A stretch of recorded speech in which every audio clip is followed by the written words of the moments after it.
ঢাকা শহরের কোলাহল আর যান্ত্রিকতা ছেড়ে যদি কেউ এক টুকরো স্বস্তি আর শান্তি খুঁজতে চান, তাও আবার ঢাকা শহরের খুব কাছাকাছি কোনো এক জায়গাতে, তাহলে ঘুরে আসতে পারেন আমার মতো ঢাকার খুব কাছাকাছি ৩০০ ফিট পূর্বাচলের এই নীলা মার্কেটে। ৩০০ ফিট রাস্তার দুই পাশের মনোমুগ্ধকর পরিবেশ উপভোগ করতে করতে চলে আসবেন মাত্র ৩০ মিনিটের মধ্যেই। নিজস্ব গাড়ি থাকলে তো কোনো কথাই নেই, আবার না থাকলেও উবার, সিএনজি বা বাসে করেও আসতে পারেন খুব সহজে এই জায়গাতে। খুব পপুলার একটা জায়গা।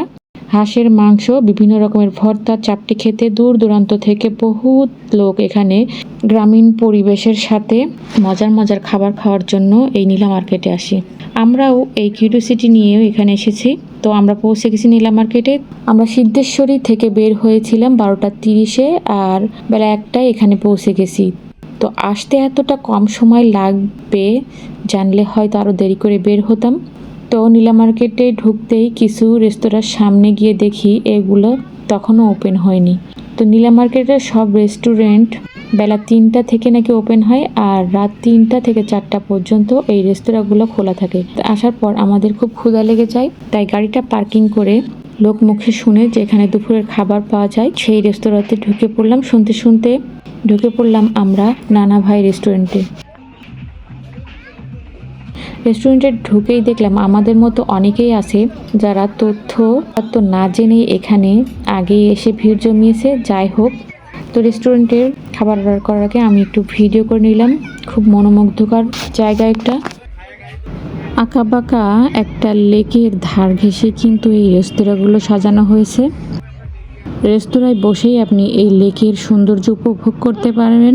দেখতেই পাচ্ছেন এখানে কিন্তু একটা বালিবাহী নৌকা যাচ্ছে। দেখতে ভালোই লাগছিল, আমি পরিবেশটাকে সুন্দরভাবে ক্যাপচার করে নিলাম।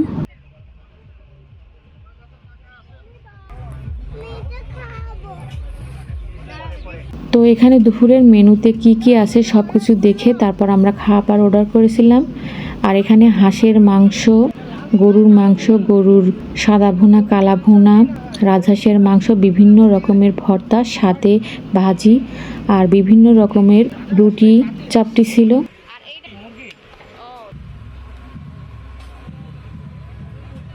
তো খাওয়া দাওয়া শেষ করে আমরা এখন রেস্টুরেন্ট থেকে বের হয়ে আসলাম। তারপর সামনের দিকে এগোতেই চোখ পড়লো কিছু স্টলের দিকে। কাছে গিয়ে দেখতে পেলাম মেলার মতো ছোট ছোট স্টল এখানে বসে আছে। বিভিন্ন রকমের জিনিসপত্র দিয়ে স্টলগুলো সাজানো হয়েছে। সংসারের হাঁড়ি পাতিল থেকে শুরু করে মহিলাদের বিভিন্ন রকমের কসমেটিক, চুড়ি, মাথার ক্লিপ, বাচ্চাদের ব্যান্ড, ক্লিপ, ফিতা, চুড়ি, কসমেটিক কিনতে পাবেন এখানে আসলে। ওভারঅল ভ্যারাইটির জিনিস নিয়ে এখানে স্টলগুলো সাজানো হয়েছে। তো এখানে দেখলাম বিভিন্ন রকমের কাচের চুড়ি, দেখতে দেখতে ভালোই লাগছিল। আমি একটু হাতে উঠিয়েই দেখছিলাম, বুঝে নিত মহিলা মানুষ চুড়ি হাতে পেলে কি আর আছে। চুড়ির প্রতি মহিলাদের সফট কর্নার থেকেই থাকে।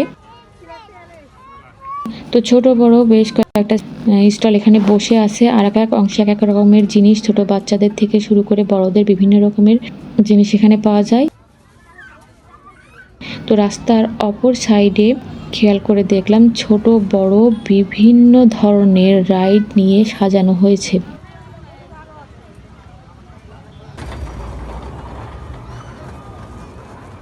বলতে পারেন অনেকটা গ্রামীণ মেলার মতোই পরিবেশ এখানে। দোলনা থেকে শুরু করে নাগরদোলা, বাচ্চাদের জন্য বিভিন্ন রকমের রাইড দিয়ে এখানে সাজিয়ে দেওয়া হয়েছে। তো আমরা বাচ্চাদের কয়েকটা রাইডে উঠিয়ে তারপর আমরা আস্তে আস্তে হাঁটতে থাকলাম সেই বহুল পরিচিত নীলা মার্কেটের দিকে। তো নীলা মার্কেটে এসে তো তখন প্রায় 3:30 বেজে গেছে। তো আমি হাঁটছি আর একটু একটু করে ভিডিও করে নিচ্ছি দুই সাইড থেকে। এখানে রাস্তার দুই সাইডে প্রায় 42 থেকে 45টার মতো দোকান রাস্তার দুই সাইড দিয়ে সাজানো হয়েছে, আর সবগুলো স্টলে বিভিন্ন রকমের খাবার দাবারের রান্নার আয়োজন চলছে। তো বিশেষ করে এখানে বেশিরভাগ মানুষই আসে বিভিন্ন রকম হাঁসের মাংস, চাপটি, চিতই পিঠা, বিভিন্ন রকম ভর্তা খেতে। এই মার্কেটে মূলত হাঁসের মাংসটাই বেশি রান্না হয়ে থাকে। তো এছাড়াও হাঁসের মাংসের পাশাপাশি এখানে আপনি মুরগির মাংস, খাসির মাংস, গরুর মাংস, রুটি, সাদা ভাত, চিতই পিঠা, চাপটি, সব রকমের খাবারের আইটেমই পাবেন, মিষ্টি থেকে শুরু করে। সব ধরনের খাবারই আছে, বসে। তো কোনো কিছু খাওয়ার আগে অবশ্যই দামটা জেনে তারপর অর্ডার করবেন। ছোট বড় বিভিন্ন সাইজের রেস্তোরাঁর পরসা দিয়ে এখানে সাজানো হয়েছে। তো দেখতে দেখতে আমি এই যে কিছু হাঁসের মাংস দেখলাম, এখানে এগুলো প্রসেসিং করা আছে। আর তো দেখলাম একজন আগন্তুক হয়তো নিজে রান্না করে হাঁসের মাংসটা খাবে, তাই নিজেই প্রস্তুতি নিচ্ছেন।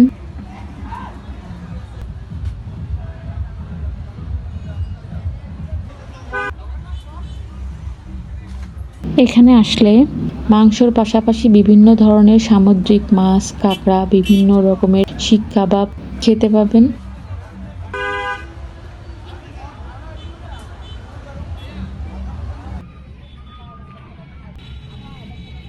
ঘুরতে ঘুরতে প্রায় 4টা বেজে গেছিলো, তো আমরা একটা চায়ের দোকানের সামনে বসলাম চা খাবো বলে। তো সেখানেই দেখলাম একটা খালা রান্নার আয়োজন করছে। তো আমরা চায়ের সাথে সাথে চাপটি অর্ডার করলাম, সেই সাথে খালার কাছে জেনে নিলাম কিভাবে এই চাপটিটা বানানো হয়। তো ওনার কাছ থেকে রেসিপিটা জানার পর আমি ওনাকে বললাম, খালা আমাদের জন্য 2টা চাপটি বানান, সাথে ভর্তা অর্ডার করলাম। তো উনি চাপটি বানাতে শুরু করলো। আমি হাঁসের মাংসের হাঁড়িটা উঠিয়ে দেখছি, কি যে লোভনীয় লাগছে দেখতে।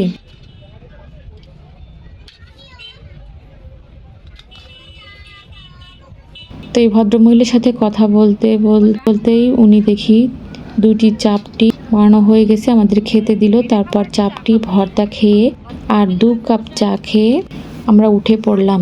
তো এখন কিন্তু মাগরিব আজানও হয়ে গেছে আর আমরা আবারও হাঁটতে শুরু করলাম।